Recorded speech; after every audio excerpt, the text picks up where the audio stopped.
quão grande amor nos tem concedido o Pai, que fôssemos chamados filhos de Deus.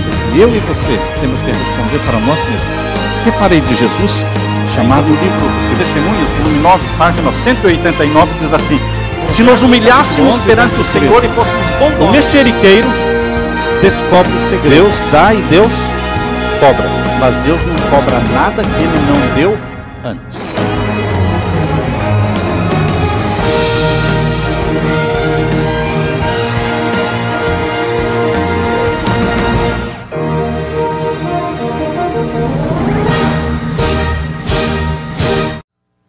São todos bem-vindos à casa de Deus para mais um culto de adoração, de oração e de estudo dos eventos finais. Antes de abrirmos aqui no capítulo de hoje, é o capítulo 4, vamos orar mais uma vez pedindo a presença do Espírito Santo conosco. Oremos. Pai amado, estamos na Tua presença buscando intimidade, buscando comunhão, buscando luz, buscando esperança e conforto, buscando força, o poder do Espírito Santo para vivermos a vida cristã que o Senhor almeja. Estampa em nós o Teu caráter. Comunica-nos a vida de Jesus. Derrama sobre nós o Espírito Santo.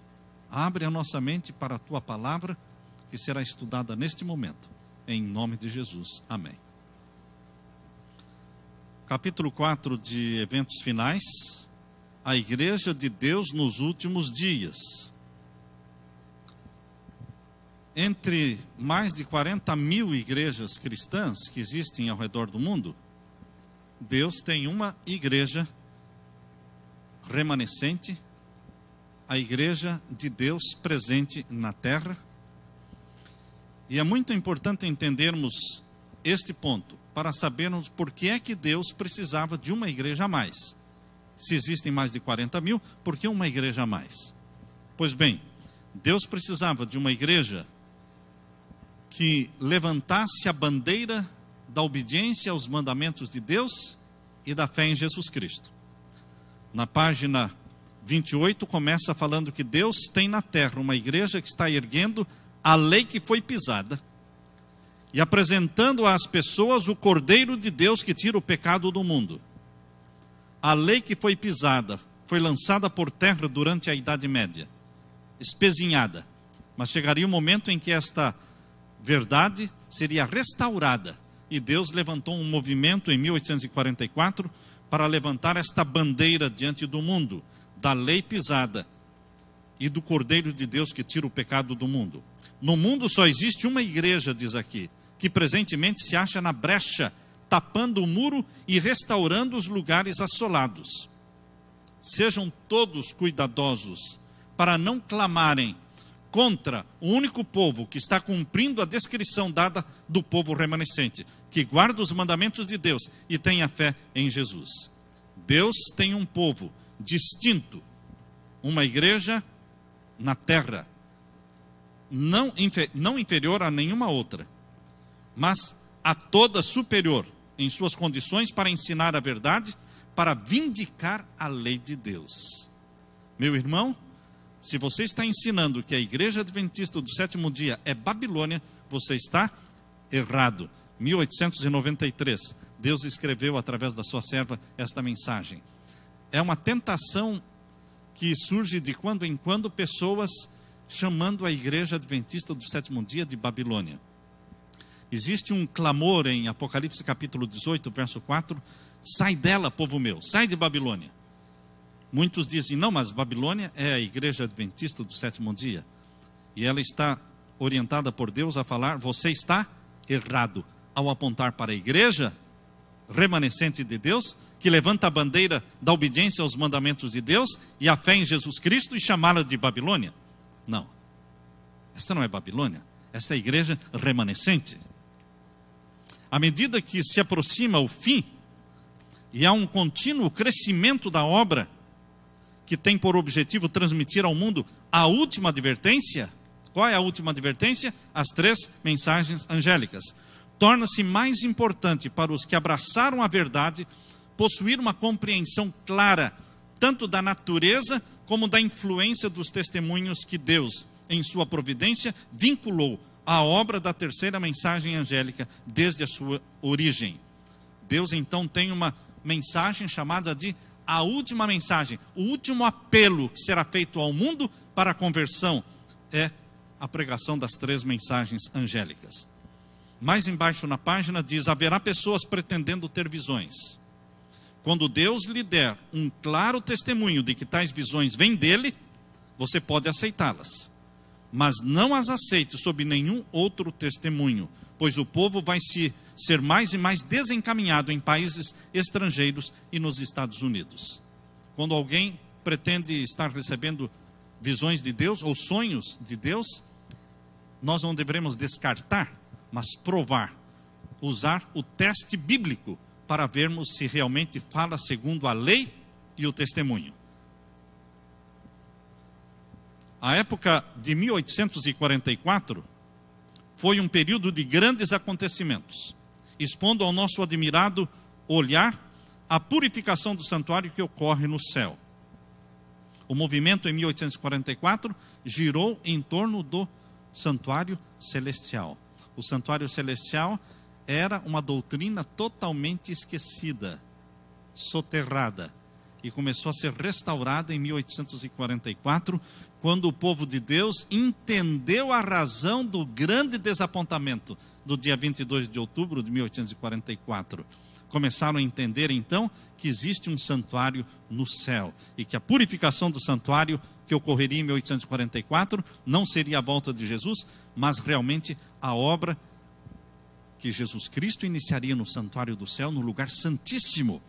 Por isso está dizendo aqui que a época de 1844 foi um período de grandes acontecimentos, expondo ao nosso admirado olhar a purificação do santuário que ocorre no céu, tendo clara relação com o povo de Deus na terra, e com as mensagens do primeiro, segundo e terceiro anjos, desfraudando o estandarte em que havia a inscrição, os mandamentos de Deus e a fé de Jesus.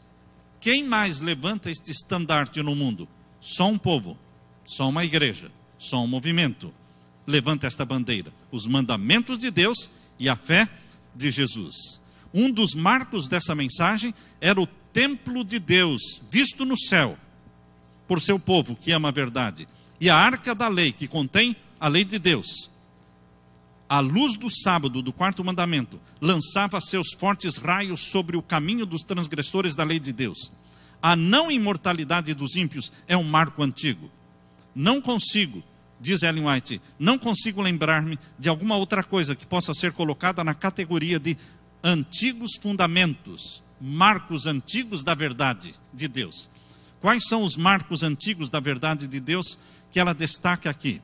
O santuário celestial, toda a doutrina do santuário, a verdade do sábado, esquecido, e a mortalidade da alma, segundo a Bíblia ensina.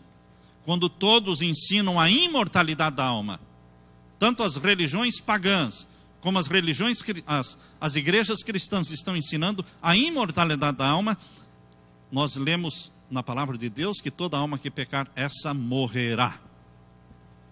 Toda alma que pecar, essa morrerá. A alma é mortal, é assim que nós acreditamos. Então, estas três doutrinas são chamadas de os marcos antigos, os fundamentos antigos da verdade. Na página 29, no meio da página, diz: o Senhor nos tornou os depositários da sua lei. Confiou-nos a sagrada e eterna verdade, que deve ser transmitida a outros, em fiéis advertências, repreensões e encorajamento. Os adventistas do sétimo dia foram escolhidos por Deus como um povo peculiar, separado do mundo. Às vezes nós queremos nos tornar populares. Às vezes somos tentados a querer uma igreja adventista popular, que todo mundo goste, que todo mundo se sinta bem dentro dela. Não é todo mundo que se sente bem dentro de um caminho estreito. Aliás, o todo mundo não cabe dentro do caminho estreito. Como é que vamos colocar todo mundo num caminho estreito? O caminho teria que se tornar largo. E nós não podemos ficar ajustando a igreja para receber todo mundo, porque são poucos os que entram pelo caminho estreito. Espaçoso e largo é o caminho que leva à perdição, mas estreita é a porta que leva à vida eterna. São poucos os que entram por ela. A igreja adventista foi colocada no mundo como um povo peculiar, separado do mundo. Separado em quê? Em tudo. Na linguagem, nos costumes, no vestuário, no alimento, nas doutrinas. Um povo peculiar e separado do mundo, com a grande talhadeira da verdade. Deus cortou este povo da pedreira do mundo e os ligou a si, tornou-os representantes seus e os chamou para serem embaixadores seus na obra final de salvação. O maior tesouro da verdade já confiado a mortais, as mais solenes e sérias advertências que Deus já enviou aos seres humanos, foram confiadas a esse povo, a fim de serem transmitidas ao mundo. Vejam a responsabilidade. Eu como pastor adventista, você como membro da igreja, você como um líder, um ancião da igreja, que responsabilidade Deus colocou sobre os nossos ombros? Sermos representantes dele. Ele nos confiou verdades que não foram confiadas a nenhum outro povo. E Deus vai nos cobrar estas verdades. É luz abundante. Mas Deus requer uma vida que corresponda à abundância de luz outorgada ao seu povo. Em sentido especial, foram os adventistas do sétimo dia postos no mundo como atalaias e portadores de luz. Não é para nos misturarmos e nos tornarmos como o mundo, não é para perdermos a identidade, mas sermos atalaias, darmos o alerta, darmos a advertência e portarmos luz. A luz aparece onde ela for. A eles foi confiada a última mensagem de advertência. Qual mensagem? A última mensagem. Não existe outra mensagem de advertência depois desta. E qual é? Sobre eles incidiu a maravilhosa luz da palavra de Deus. Foram incumbidos de uma obra da mais solene importância, a proclamação da primeira, segunda e terceira mensagens angélicas. Nenhuma obra há de tão grande importância, não devem eles permitir que nenhuma outra coisa lhes absorva a atenção. Quão relapsos nós temos sido como igreja, porque nós temos permitido que muitas outras coisas, muitos outros assuntos, mesmo bíblicos, nos absorvam a atenção, enquanto que as três mensagens angélicas estão esquecidas, deixadas de lado. Aliás, todo fiel membro da igreja deveria saber decor as três mensagens angélicas. Assim como todos nós sabemos decor João 3,16, não é? Quando nós falamos João 3,16, a igreja toda recita decor.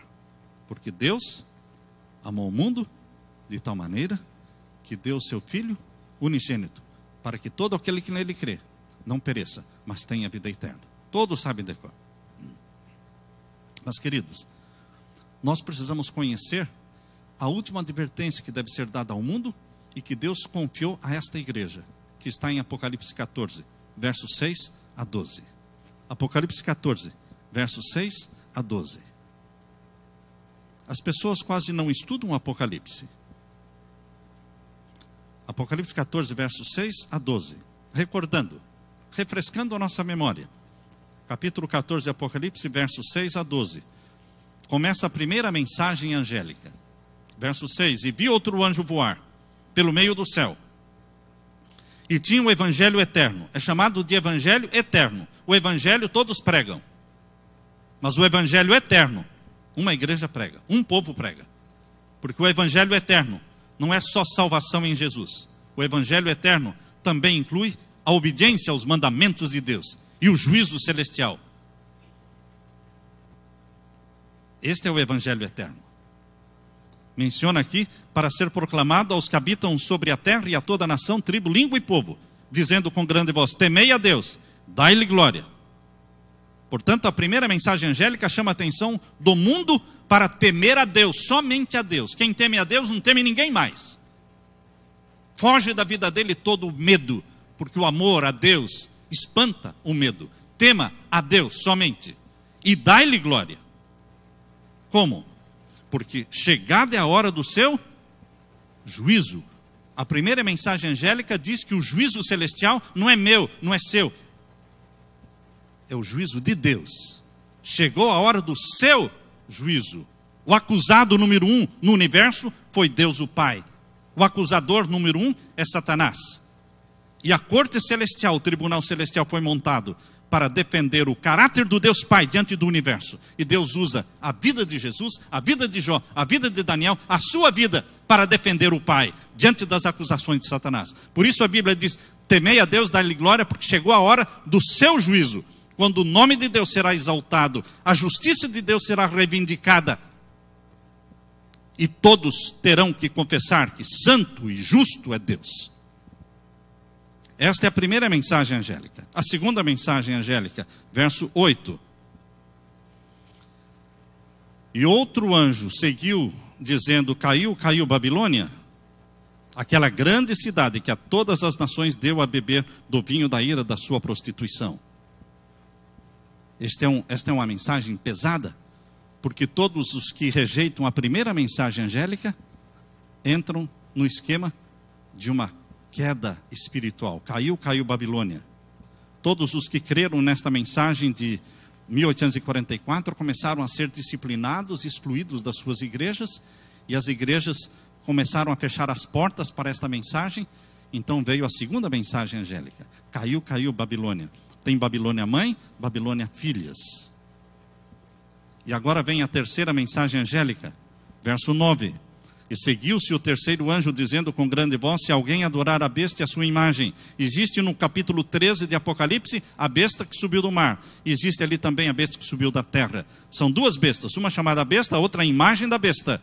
Se alguém adorar a besta e a sua imagem, do capítulo 13 de Apocalipse, e receber o sinal na sua testa, eles têm um sinal, sinal da besta, em oposição, em contrafação ao sinal de Deus, o selo do Deus vivo, o santo sábado.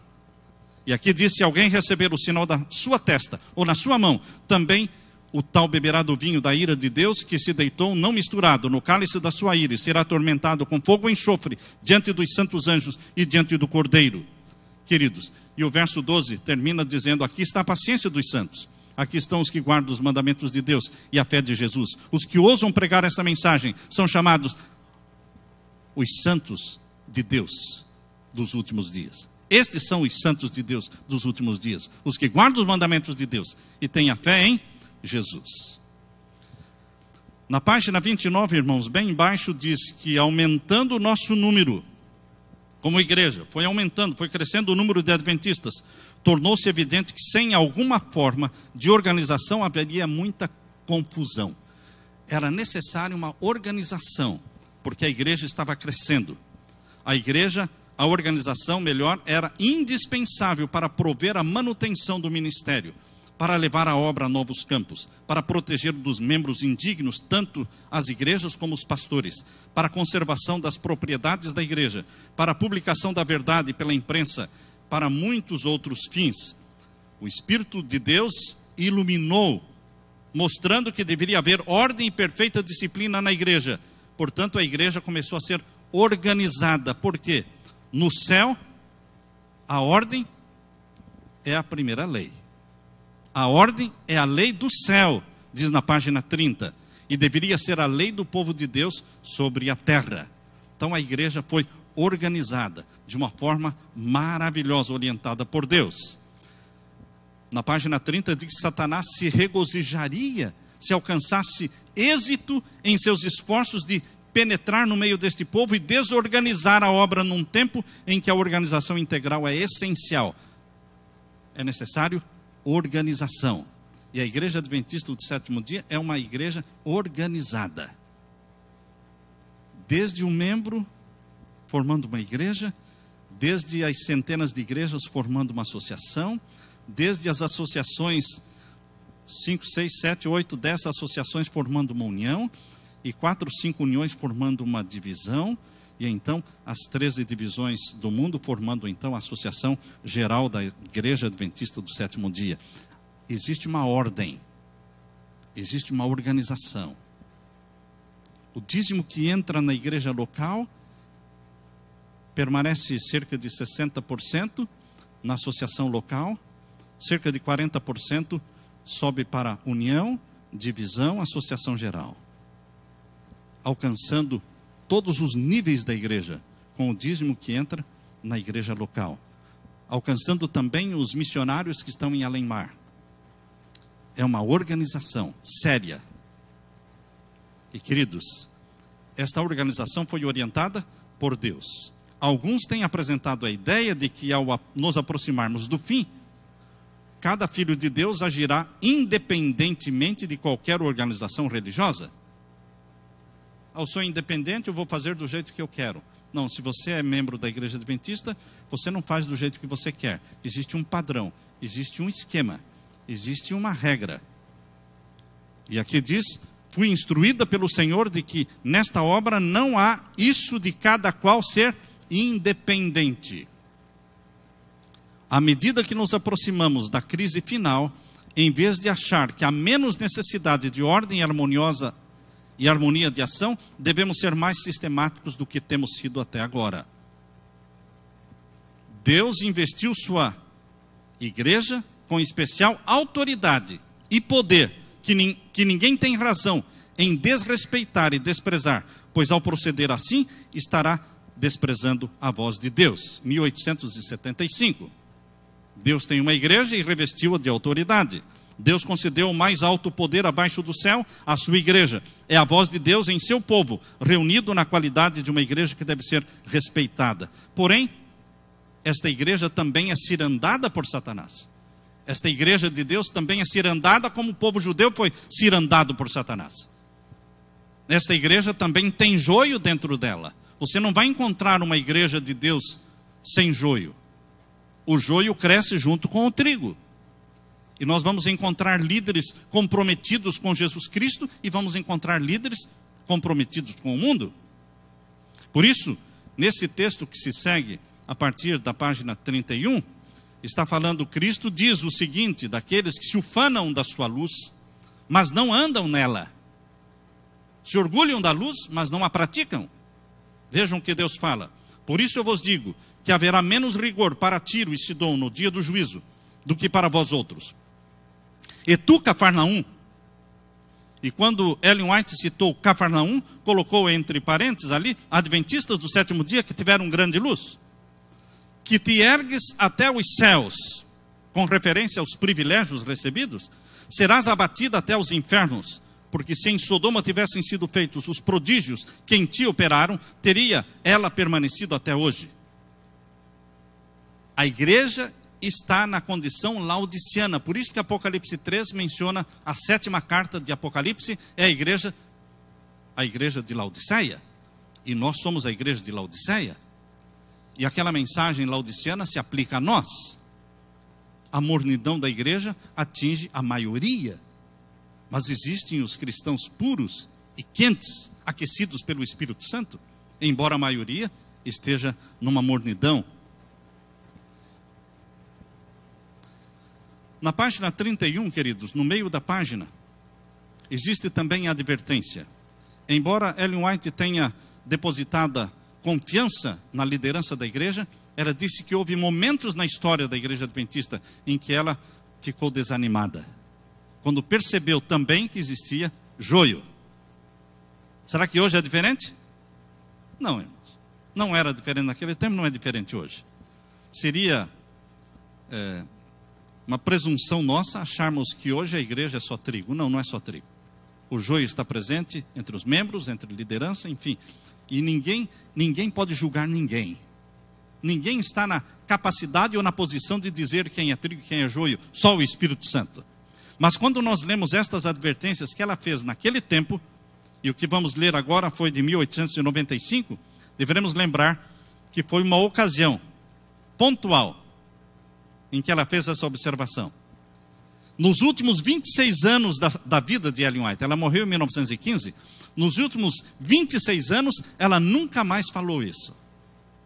Mas naquela ocasião, ela expressou tristeza em ver como as coisas estavam sendo conduzidas. Vamos ler então este texto. Na página 31, a própria Associação Geral está se corrompendo por sentimentos e princípios errôneos. Você pode usar mal esse texto. E usar esse texto para falar contra a Associação Geral de hoje, de 2013, não estaria correto? Porque nós não podemos julgar ninguém. Deus mostrou para Ellen White, naquele tempo, em 1895, que existia erro ali. Ah, mas também deve existir erro hoje? Pode ser que sim, mas nós não podemos julgar. Nós não podemos criticar, estender o dedo. Portanto, queridos, Deus fala através da sua serva, se referindo a 1895, tem as pessoas tirado injusta vantagem daqueles que elas supõem estarem sob o seu domínio. Determinaram coagir os indivíduos por bem ou por mal.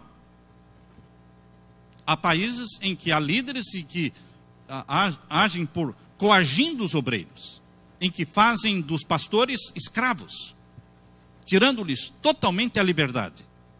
Tirando a liberdade do pastor pregar os sermões que Deus quer que ele pregue, porque recebem só sermões enlatados, e eles precisam fazer aqueles sermões enlatados, promovendo isso, promovendo aquilo, sermões promocionais. E tem que fazer, e tem que batizar tanto. Se não batizar, não será ordenado. Enfim, queridos, é possível que haja erros hoje? Sim, como houve naquele tempo. O poder despótico, vejam aí, o poder despótico que se tem desenvolvido, como se a posição tivesse feito dos seres humanos deuses. Lembrem-se que, quando o sistema é presidencialista, como aqui nos Estados Unidos, o sistema de governo é presidencialista. O presidente Barack Obama, ele busca o apoio do Congresso, do Senado. Mas há momentos em que, mesmo sem o apoio do Congresso e do Senado, ele pode tomar decisões por si mesmo. Como presidente, assinar uma ordem executiva, mesmo sem o apoio. A Igreja Adventista é presidencialista. Se o presidente for liderado pelo Espírito Santo, ele nunca vai tomar decisões sozinho. E vai sempre buscar a orientação de quem? De uma comissão.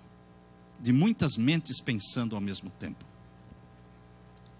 Por isso nós temos que buscar a direção do Espírito Santo todo o tempo.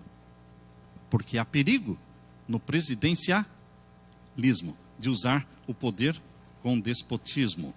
Umas poucas pessoas têm pesadas responsabilidades e algumas não fazem de Deus o seu conselheiro. Mas embaixo diz, são necessários 3 meses para que os que estão em campos estrangeiros recebam uma resposta, mesmo que não demorem para enviar a dúvida. A obra adventista cresceu tanto, e eles ficavam esperando no campo missionário uma resposta da Associação Geral. Isso durava meses e meses. E ela diz, isso está atrasando a obra, dependendo da decisão de um homem, ou de 2 ou de 3. Menciona ainda aqui na página embaixo, 31. Os que vivem em países distantes não farão o que o bom senso lhes diz que é correto, sem primeiro pedirem permissão a Battle Creek. Antes de prosseguir, eles aguardam o sim ou o não desse lugar. Não é sensato escolher só um homem para presidente da Associação Geral. Por isso, hoje existem quantos? 13. Cada presidente de divisão hoje é vice-presidente da Associação Geral. Então, o presidente da Associação Geral hoje ele está cercado de 13 outros presidentes, vice-presidentes. Eles formam esta grande comissão. Não é sensato escolher só um homem para presidente da Associação Geral. A obra da Associação Geral tem se estendido e algumas coisas se têm tornado desnecessariamente complicadas. Tem se revelado falta de discernimento. Deve haver uma divisão do campo ou fazer algum outro plano para mudar a presente situação. 1896. A voz de Battle Creek, que tem sido considerada como autoridade para determinar de que maneira deve ser efetuada a obra, não é mais a voz de Deus. Isso ele escreveu em 1896. Percebam que foi 1895, 1896 foram as declarações pesadas dela contra a Associação Geral, de advertência. Será que as coisas mudaram? Graças a Deus mudaram. Porque nos últimos 26 anos da vida dela, nunca mais ela fez tais afirmações pesadas. Isso prova de que houve mudança. No final da vida dela, em 1913, ela morreu em 1915, mas em 1913, ela fez uma afirmação de confiança na Associação Geral. Nós vamos ler mais para frente esta declaração feita em 1913. Na página 32, irmãos, diz assim: não há necessidade de uma nova denominação. Se nós somos a 7ª igreja do Apocalipse, não existe a 8ª. Qualquer igreja que sair da igreja adventista está fora do lugar. Quando alguém convida você para se unir a outro movimento, seja o movimento da Reforma de 1914, seja qualquer outro movimento adventista, eu estava lendo sobre o Ministério Adventista Histórico. Ministério Adventista Histórico. Tem na placa da igreja, Ministério Adventista Histórico. Não é a igreja adventista do 7º dia.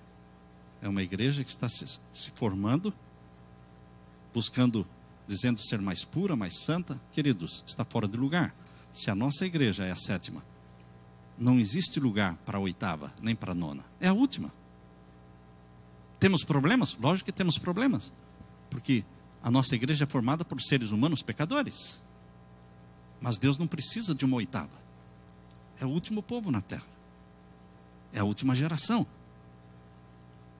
E aqui diz: vocês estão usando passagens dos testemunhos que falam do fim do tempo da graça e da sacudidura do povo de Deus para falar da saída dentre esse povo de um outro povo mais puro, santo, que surgirá.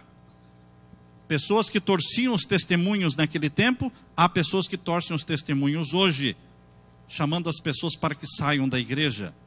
O Senhor não lhes deu a mensagem para considerar os adventistas do 7º dia como Babilônia e chamar o povo de Deus a sair dessa igreja. Todas as razões que podem ser juntadas nesse sentido, para mim, não têm o menor peso, porque o Senhor me concedeu luz em oposição a tal mensagem. Precisamos fazer uma reforma, sim, dentro da igreja. Você não precisa sair da igreja para fazer reforma. Quando os reformistas vêm até mim e falam: pastor, mas precisava ser feita uma reforma. Sim, mas você faz reforma na casa do vizinho? Ou na sua? Mas você saiu da sua casa, abandonou a sua casa, abandonou a sua igreja para fazer reforma lá fora? Você quer formar uma igreja que seja só trigo? Não existe ainda. Enquanto Jesus não voltar, toda igreja terá trigo e joio. Na metade da página 32 diz: estou certo de que o Senhor ama a sua igreja. Ela não deve ser desorganizada ou segmentada em átomos independentes. Não há nisso a mínima coerência. Não existe a menor evidência de que tal coisa venha a ocorrer. 1893. Digo-lhes, meus irmãos, que o Senhor tem um corpo organizado por cujo intermédio irá operar. Quando alguém se afasta do corpo organizado do povo, que observa os mandamentos de Deus, quando começa a pesar a igreja em balanças humanas e acusá-la, pode ficar certo de que Deus não o está dirigindo. Essa pessoa se encontra no caminho errado. Existe aquele que estende a mão, existe aquele que estende o dedo. Se você estende o dedo e você é acusador, você entra no time de Satanás, que é o acusador dos irmãos de Cristo. Não devemos acusar. Se temos algo a falar, devemos procurar a pessoa, conforme Mateus capítulo 18 recomenda, e conversarmos com a pessoa. Dialogarmos. Mas não ficarmos acusando ninguém, muito menos a igreja, muito menos a associação geral. Deus porá tudo em ordem, página 32 embaixo. Não há necessidade de duvidar, de estar temeroso de que a obra não seja bem sucedida. Deus está à frente da obra e porá tudo em ordem. Caso haja coisas necessitando serem ajustadas na direção da obra, e certamente existem, não é? Lógico que existem sempre coisas para serem ajustadas. Deus cuidará disso e atuará para endireitar todo erro. Tenhamos fé em que Deus vai conduzir a nobre nau que transporta o seu povo em segurança até o porto. Não tem Deus uma igreja viva? Ele tem uma igreja viva. Mas é a igreja militante e não a igreja triunfante. A igreja militante é a que existe hoje. Não é a mesma triunfante. Muitos que estão na igreja militante não farão parte da igreja triunfante. porque não vivem a luz que têm. São mornos, são joio. Mas estão na igreja militante. Não pensem, Deus não vai levar esta igreja. Não, essa é a militante, a que vai para o céu é a triunfante. E a triunfante, ela vai passar pela sacudidura, mas permanecerá dentro, não fora. Porque não é palha, mas é trigo de verdade. Entristecemo-nos de que haja membros defeituosos, de que haja joio no meio do trigo. Lógico que entristecemo-nos. Choramos, lamentamos, oramos sobre isso. Embora existam males na igreja e tenham de existir até o fim do mundo, a igreja destes últimos dias tem de ser a luz do mundo poluído e desmoralizado pelo pecado. Agora esse texto que vem em seguida, no finalzinho da página 32, é um texto que nós devemos decorar. A igreja, frágil e defeituosa, precisando ser repreendida, advertida e aconselhada, é o único objeto na terra ao qual Cristo confere sua suprema consideração. Deus não abandona a sua igreja porque ela está fraca e defeituosa. Você não abandona um seu filho porque ele está viciado. Você chora mais com ele, você sofre mais com ele, você intercede mais por ele. Os baluartes de Satanás jamais irão triunfar. Página 33. A vitória acompanhará a terceira mensagem angélica. Como o capitão do exército do Senhor derrubou os muros de Jericó, assim triunfará o povo que guarda os mandamentos do Senhor, e serão derrotados todos os elementos oponentes. O que necessitamos agora é reorganização, coisas serem ajustadas. Precisamos começar pelos alicerces e edificar sobre um princípio coerente. Na metade da página 33 diz: quero destacar que Deus não concedeu poder como de um rei a ninguém em nossas fileiras para controlar este ou aquele ramo da obra. Um presidente, ele não é um rei.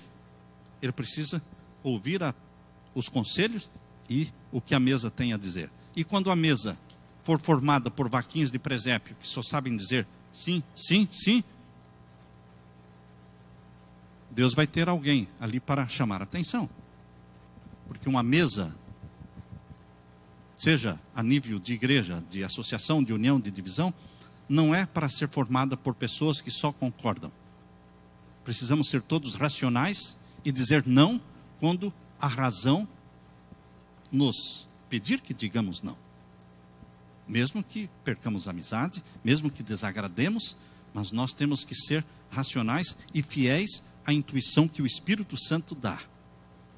Precisa haver uma renovação, uma reorganização, tem de ser concedido mais poder e autoridade às comissões. Isso foi escrito em 1901. Devem ser formadas novas associações. Quando ela falou isso, existiam uma meia dúzia de associações. Devem ser formadas novas associações. Quanto mais associações, mais descentraliza o poder. Estava de acordo com o plano de Deus que fosse organizada a união.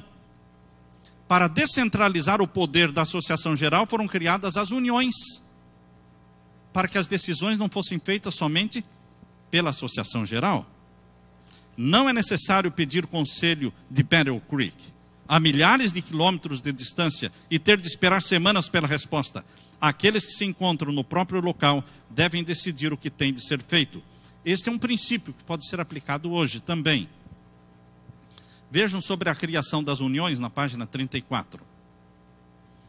No meio da página 34 diz: tem sido necessário organizar uniões, para que a associação geral não exerça um domínio arbitrário sobre as associações. Naquele tempo, a associação geral trabalhava diretamente com as associações. E estava usando de poder arbitrário. Então criaram as uniões. Então a união é intermediária entre a associação geral e as associações. Mais embaixo na página 34 diz: por vezes, quando um pequeno grupo de pessoas, as quais se acha confiada a direção geral da obra, tem procurado em nome da associação geral executar planos imprudentes e restringir a obra de Deus, tenho dito que eu não poderia por mais tempo considerar a voz da associação geral, representada por essas poucas pessoas, como a voz de Deus. Estava havendo imprudência. E ela falou, ela levantava a voz e falava.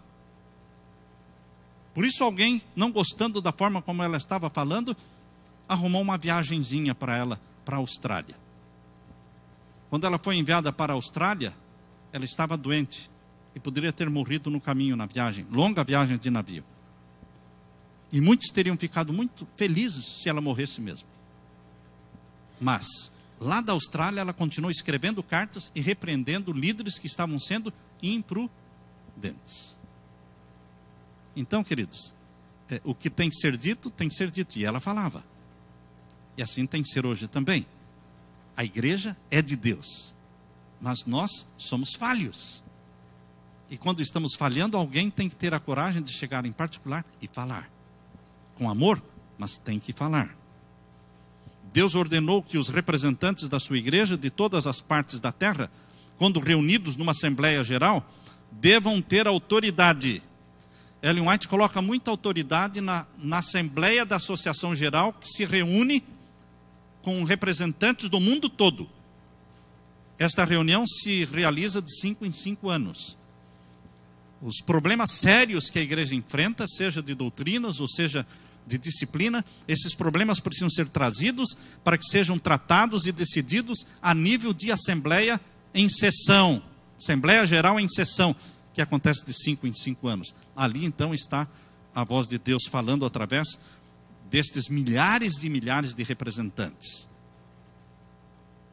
Na página 35, lá em cima na página 35, diz: sou animada e beneficiada ao compreender que o Deus de Israel ainda guia seu povo e continuará com ele até o fim. Quando ela falou isso? 1913. Foi a última vez que ela se dirigiu à Associação Geral. 1913. Ela morreu em 1915.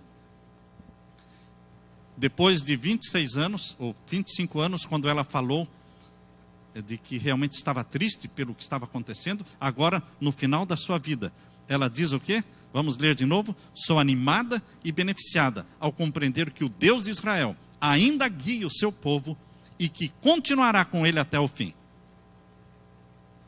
Aí está na página 35 um texto do filho de Ellen White.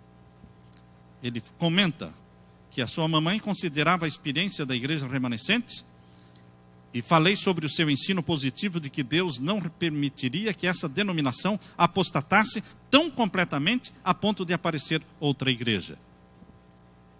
Ele ouviu a mãe falando isso, que ela confiava na direção da igreja e que Deus não ia permitir que esta igreja apostatasse tão completamente. Ou seja, existe algum nível de apostasia? Existe, mas não completa. Aleluia por isso. Existem mornos? Sim, mas não completamente mornos. Você escolhe se você quer pertencer aos mornos ou aos quentes, incendiados pelo Espírito Santo. Você escolhe. É uma decisão sábia que você precisa fazer. Na página 36, devemos lembrar que a igreja enfraquecida e defeituosa, como seja, é o único objeto na terra a que Cristo concede a sua suprema consideração. Ele vela constantemente com solicitude por ela e fortalece-a por seu Santo Espírito. Mais embaixo na página 36, julgados pela luz concedida. Deus não vai julgar o adventista da forma como julga o católico. Deus não vai julgar. Deus não vai julgar o católico da forma como ele julga o budista ou o islâmico. Por quê? Porque Deus julga de acordo com a luz. Deus julga de acordo com a luz. Lutero, quando recebeu a luz de Deus sobre a justificação pela fé, bebia cerveja. Então eu vou beber também? Não, queridos. Ele não tinha a luz que nós temos.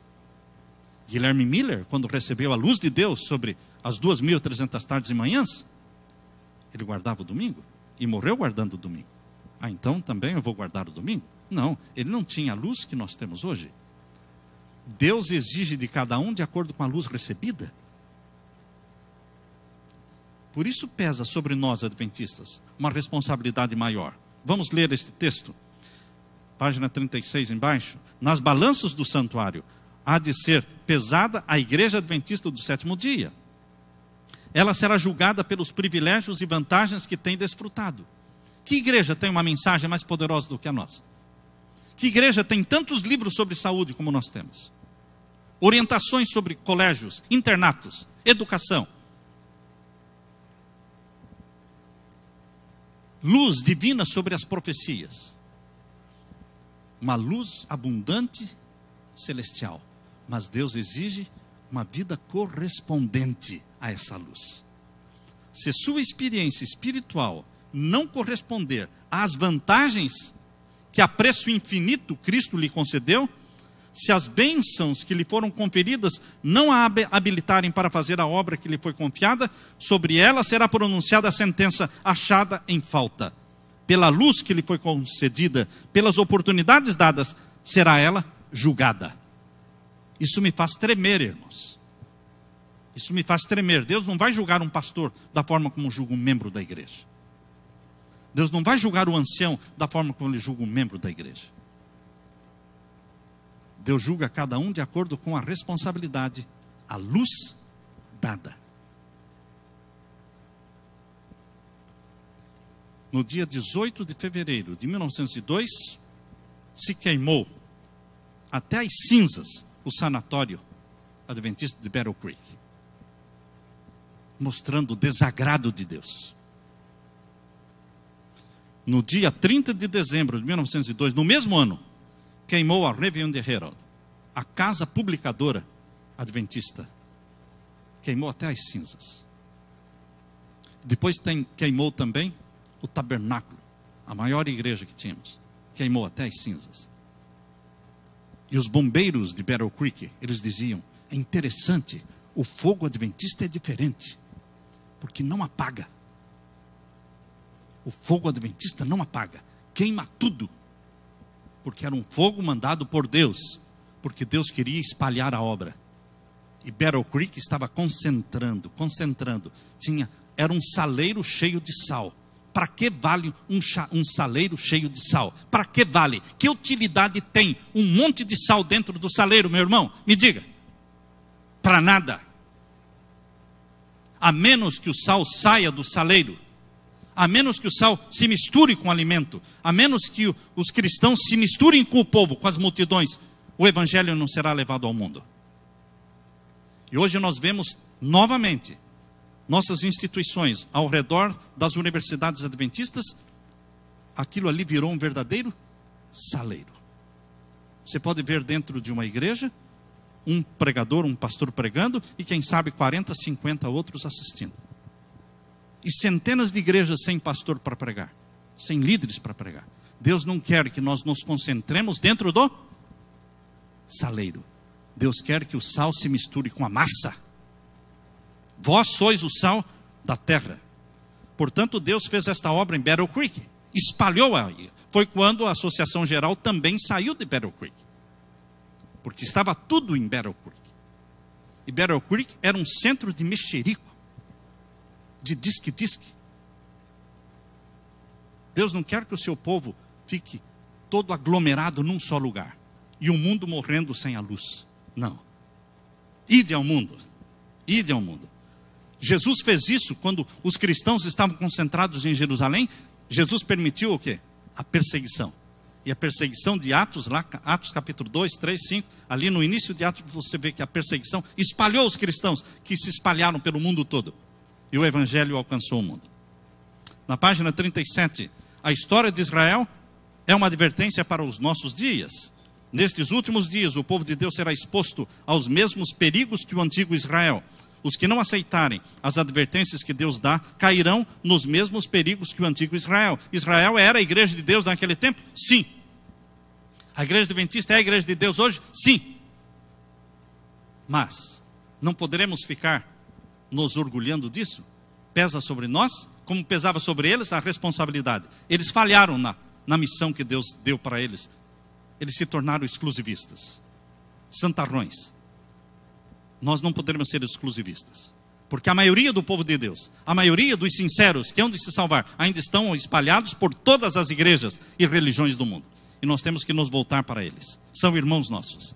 Jesus morreu por eles. O sangue do Cordeiro lhes trará também o perdão e a salvação. A igreja militante é imperfeita. Embaixo na página 37 diz: a igreja militante não é a igreja triunfante, irmãos. E a terra não é o céu. Quando você traz alguém para a igreja, dá estudos bíblicos, traz a pessoa ao batismo, diga: você não está entrando no céu, você está entrando na igreja. No céu não vai ter joio, mas na igreja ainda tem. Então não fique olhando para o joio, porque é pegajoso. Pega em você.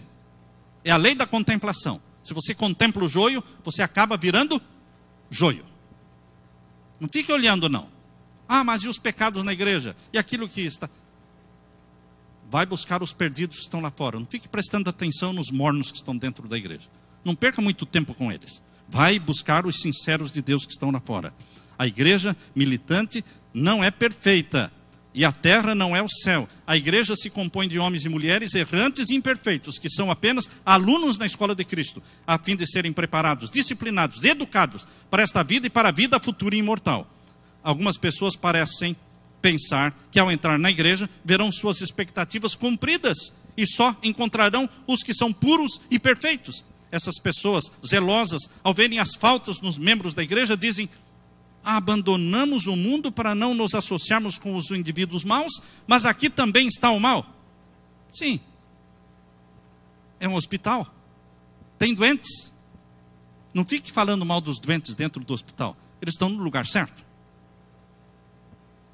Não critique os doentes dentro do hospital. A igreja triunfante será fiel semelhante a Jesus.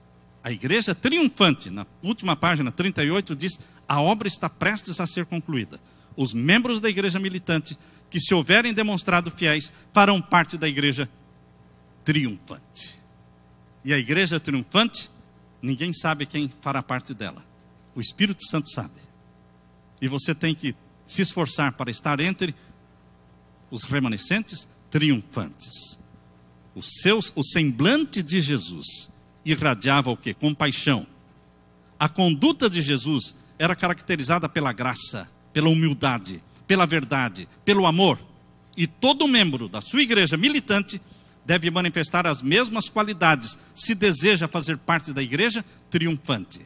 Então, o meu apelo, o meu desafio, meu querido irmão, olhe para Jesus, para que ele seja refletido na sua vida, para que a conduta de Jesus, a conduta de graça, de humildade, de verdade e de amor de Jesus se reflitam na sua vida.